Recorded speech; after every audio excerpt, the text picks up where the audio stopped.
Assalamualaikum, salam Jumaat, salam Bulletin Gadget. Minggu ni kita ada beberapa berita menarik. Contohnya macam Maxis dah mula tamatkan rangkaian 3G. Dan kita ada Nokia, dia melancarkan tablet T20. And ada juga berita tentang kenapa WhatsApp, Facebook, Instagram tu semua gagal berfungsi pada hari Selasa yang lepas. So kalau nak tahu berita lebih lanjut, tonton video ni sampai habis.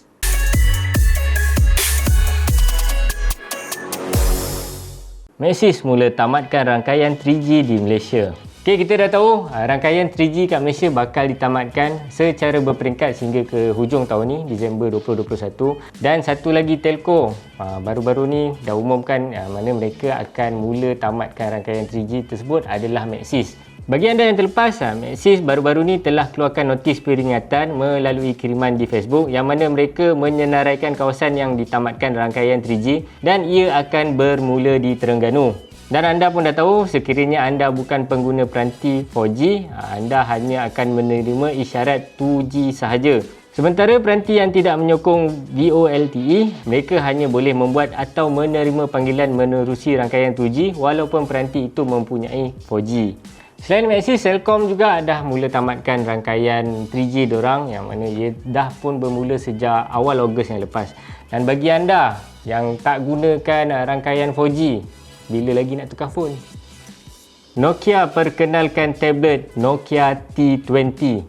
Beberapa tahun yang lepas, kita tengok pasaran tablet ni macam suram sikit. Tak banyak orang nak pilih tablet. Tapi bila COVID-19 datang, kita duduk kat rumah, ramai pula pilih tablet. Sebab apa? Mungkin nak bagi anak-anak PDPR, nak buat kerja lain-lain yang ringan-ringan. Dan selepas tu, banyaklah brand-brand lain mula keluarkan tablet diorang. Salah satu contoh sekarang ni adalah Nokia melalui model Nokia T20. Kalau tengok saiz, tablet ni lebih kurang saiz Apple iPad Gen 9 dan ia datang dengan berat 465 gram.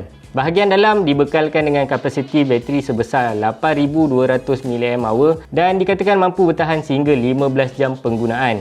Tapi sayang, bateri sebesar tu hanya menyokong kelajuan mengecas hingga 15 watt saja dan dalam kotak hanya diberikan dengan pengecas 10 watt. Serius lah, 10 watt nak cas 8200 mAh, berjam kan? Beralih pada bahagian hadapan, skrin seluas 10.4 inci ditawarkan dengan panel LCD beresolusi 2K serta nisbah 15:9 dan kecerahan sehingga 400 nits. Walaupun nama dia Nokia T20, dia punya spek dalaman ni macam B40 sikit. Sebab dia menggunakan chip pemrosesan Unisoc Tiger T610 dengan pilihan RAM antara 3 ke 4 serta storan dalaman 32 sehingga 64GB. Kalau nak lebih luas daripada tu, nak lebih besar storage tu, anda akan diberikan pilihan micro SD card. Selain tu, tablet ini turut hadir dengan pembesar suara stereo, 2 mikrofon dan bicu audio 3.5mm. Bahagian kamera pula, terdapat 5 megapiksel bagi lensa utama yang turut menyokong nyah kunci menggunakan imbasan wajah. Kamera belakang pula ditugaskan kepada sensor 8 megapiksel. Nokia T20 ni akan jalankan Android 11 dan HMD dijanjikan kemaskini sistem operasi selama 2 tahun. Manakala bagi update security, diorang janjikan 3 tahun. Spek lain yang boleh anda tengok pada Nokia T20 adalah IP52, Bluetooth 5.0, Wi-Fi 5 dan ada juga 2 variant yang ditawarkan iaitu version Wi-Fi dan version 4G.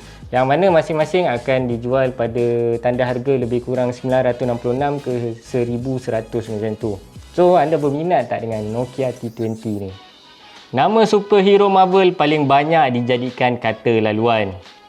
Hidup zaman moden ni memerlukan kita ingat banyak password. Kita banyak media sosial, kita ada online banking, apa benda laman web semua nak kena pakai password. Dan nak memudahkan, kita letaklah password yang senang kita ingat. Tapi bila mudah sangat tu, anda terdedah kepada aktiviti penggondaman. Menurut laporan daripada Mozilla, banyak nama watak superhero Marvel yang digunakan oleh pengguna untuk dijadikan kata laluan mereka. Perbandingan itu adalah berdasarkan set daripada laman haveibeenpawned.com dan menurut Mozilla, nama superhero yang paling banyak dan paling popular digunakan adalah Superman iaitu sebanyak 368,397. Password kedua paling banyak orang guna adalah Batman diikuti dengan Spiderman dan juga Wolverine. Selain daripada watak-watak superhero ni, pengguna juga suka letak nama-nama puteri-puteri Disney. Contohnya untuk pengguna Disney Plus. So dekat sini siapa yang pakai password nama Superman? Ada ke letak Bangman? Liputan 4G di seluruh negara sudah meningkat sebanyak 2.2%. Kita mungkin banyak tengok orang merungut tentang rangkaian 4G, tapi kalau anda nak tahu, SKMM baru-baru ni dia ada keluarkan laporan yang mana rangkaian 4G kat Malaysia dah meningkat 2.2% berbanding tahun lepas. Menurut SKMM, tahap liputan 4G di kawasan berpenduduk setakat akhir Ogos 2021 sudah mencecah tahap 94% berbanding 91.8% pada September 2020. SKMM cakap perkembangan yang bagus ni adalah hasil tindakan proaktif kerajaan menerusi KKMM dan SKMM mempertingkatkan tahap kesaling hubungan di seluruh negara di bawah pelaksanaan Pelan Jendela. Difahamkan Pelan Jendela untuk fasa 1 ni akan ada 1661 menara telekomunikasi baru akan dibangunkan di kawasan luar bandar dengan kawasan bandar. Dan kita harapkan liputan 4G lepas ni akan lebih meluas sebab kita dah tahu hujung tahun ni 3G akan ditamatkan. Selain kita kena tukar pergi 4G punya phone, telco juga kena main peranan untuk luaskan lagi liputan 4G diorang. Microsoft kini lepaskan Windows 11 secara rasmi. Mula diumumkan sekitar penghujung Jun yang lepas, sekarang Microsoft dah pun lepaskan Windows 11 kepada pengguna.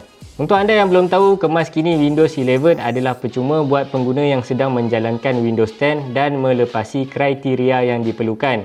Berdasarkan notifikasi yang dipaparkan, pengguna perlu menunggu butang kemas kini dapat dilihat kerana ia akan ditawarkan secara berperingkat dalam beberapa minggu lagi dari sekarang menerusi tetapan Windows Update. Tapi sekiranya anda baru sahaja membeli komputer riba yang sudah didatangkan dengan pre-install Windows 11, anda boleh terus naik taraf. Kalau anda terlepas Windows 11 punya pelancaran dulu, anda boleh tonton video kami tentang 11 ciri-ciri menarik yang ada pada Windows 11.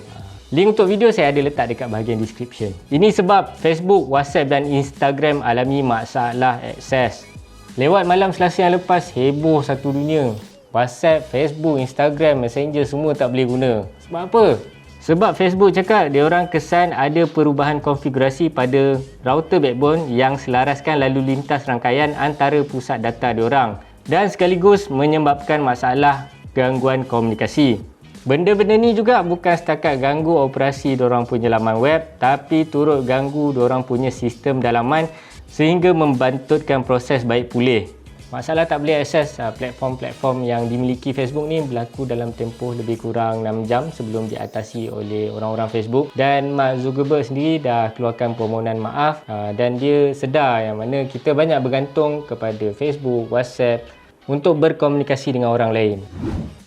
Sekian saja Bulletin Gadget untuk minggu ini. Sehingga kita bertemu kembali. Assalamualaikum.